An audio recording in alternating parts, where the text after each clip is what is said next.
Hi, I'm Dennis Cohen. I'm a family law attorney and a mediator. Community versus separate property. Who gets what? California is a community property state. That means that anything that happens while you're married really belongs to both of you. Your assets you acquire, the debts that you incur.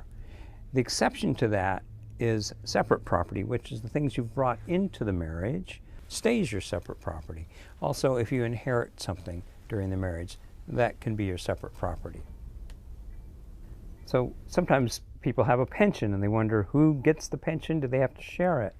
Well, to the extent that that pension was earned while you're married, yes, it's shared, and there are specific rules on how you separate and share that pension. But sometimes if you've worked for a company before you're married and after you're married, then you have to allocate the separate part and the community part and divide it.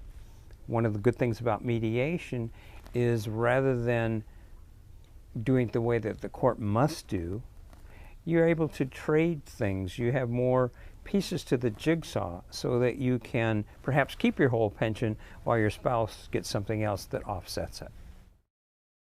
Debts, just like assets, are community property, and for most of them you have to divide them evenly or offset them in some way that's reasonable.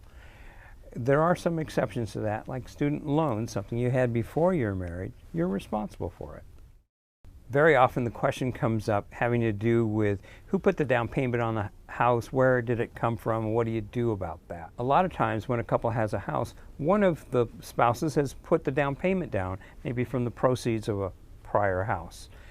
The question is, what happens to that down payment?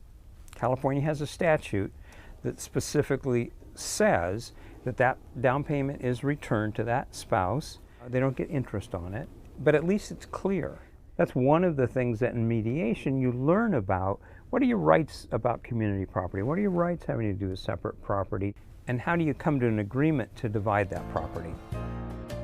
If you're going through a divorce or contemplating one, do the best thing for yourself and your family. Consider mediation. We know settlement works.